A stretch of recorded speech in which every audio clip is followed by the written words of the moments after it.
Our YouTube channel grew from around 30,000 subscribers to just over 200,000 subscribers in 2020, a silver lining in an otherwise very shitty year. But if you're new here, it might surprise you to know that this YouTube channel is, for the most part, a marketing channel for us. I didn't start as a YouTuber, nor did I intend to become one. I'm the CEO of this venture-backed startup called Slidebean, and our core business is helping startups succeed, not making cool videos. So that's why sharing our YouTube stats is really a no-brainer for us. It's only a small fraction of our company's revenue, and it's not a big secret for us. Hopefully, it can help you figure out the inner workings of a YouTube channel like ours. Also, a chance to show you how good a presentation can look if you do it with Slidebean. We're gonna cover each one of the screens on the YouTube studio, including revenue. Also, we'll cover the expenses we made to produce the content. And finally, we'll host all of these stats as a downloadable presentation so that you can grab them for reference. Also, I'll be hosting a live Q&A right after this video premieres, focusing on answering your questions about our YouTube experience, not so much about startups this time. So let's get to it.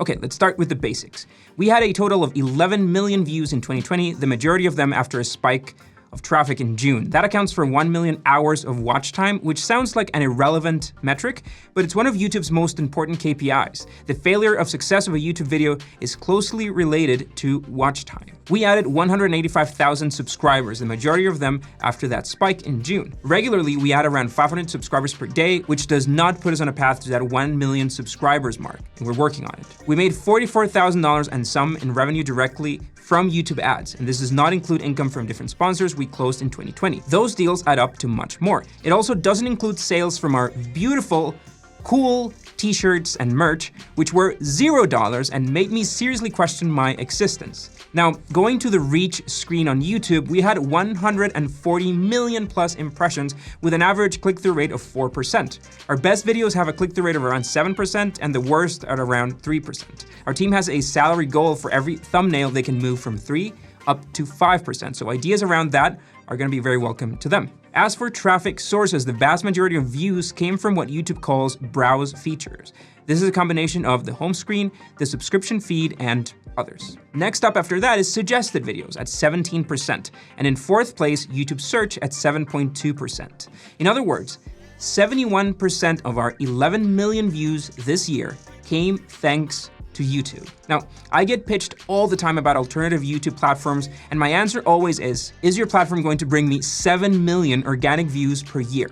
Probably not, and that's why YouTube is king, and that's why I believe our content marketing recipe is killer. We had around 11% of views coming from our ads. Videos like these don't get promoted, don't get paid advertising. We use that paid advertising budget to promote videos that have a direct call to action to one of our products or services, and maybe you've seen them as part of our retargeting stuff. Some other highlights from the reach screen are the traffic that we get from Google search and from Reddit. Those are some of the largest external traffic sources. Also, notice how Slidebean is the primary search keyword on search traffic, which wouldn't be exciting unless you look into the keyword pitch deck. We have 4 videos that rank for the keyword pitch deck.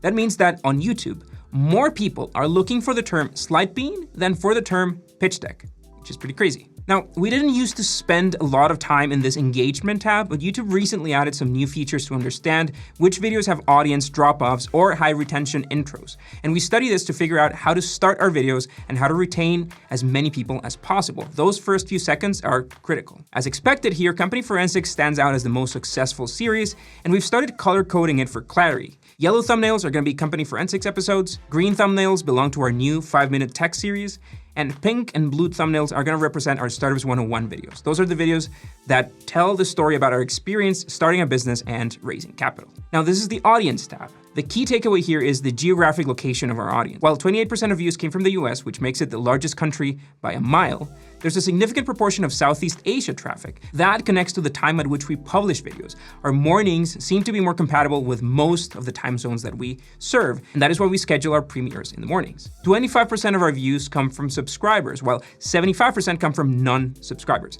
I hear this is a nice distribution of people who continue to be engaged with our content while we continue to get discovered and expose our content to new members. 91% of them are male, which is insane to me, but I'm sure my girlfriend appreciates. The vast majority of them are millennials, but we have seen some growth in the 18 to 24 demographic over the past few months. Last but not least, for this screen, related channels. So excited to see that we share an audience with Wendover. I'm a big fan of that channel myself. Okay, so let's move to revenue now. Some exciting takeaways here are related to the audience. I've seen the stats of other YouTube channels, and for the most part, the payback-based CPM numbers I've seen are much smaller. My theory here is that our content caters to a very targeted, honestly hard to catch, techie entrepreneur audience. And it would seem that the bids on this audience, that's you guys, are more expensive than the average YouTube content. So for example, notice how 4 of our 5 top earning videos belong to our Startups 101 series for the year. These 5 videos are not the most watched videos, not by a mile, but these are the most profitable. Also,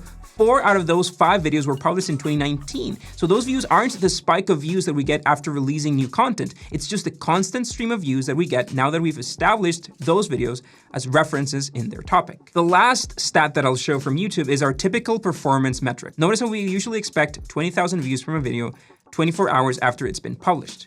We try to outdo ourselves every time, but that doesn't always happen. Most of the time, we attribute it to a topic that wasn't interesting for that many people. As for the team's expenses, the total comes to $127,323, which is indeed less than we made from YouTube. And this is probably our most significant advantage as YouTubers. We're essentially a YouTube channel with funding, and we get to overspend in production, equipment, staff, and that cool animation you see in the background. And all of this makes sense because the amount of revenue that YouTube generates for us, not for the Slidebean Media division for the YouTube channel, but for Slidebean as a whole company, for our whole operation, is much bigger than that. Brand awareness is a new secret power that we discovered over the last couple of years. It's very hard to calculate, but I expect that at least 50% of our new customers have discovered us through our content marketing. Now, if you take the YouTube ads and the sponsorship revenue out of the team expenses, we essentially have an almost free channel to promote Slidebean. All right, so I hope this breakdown was useful. Once again, I will link the presentation with all the stats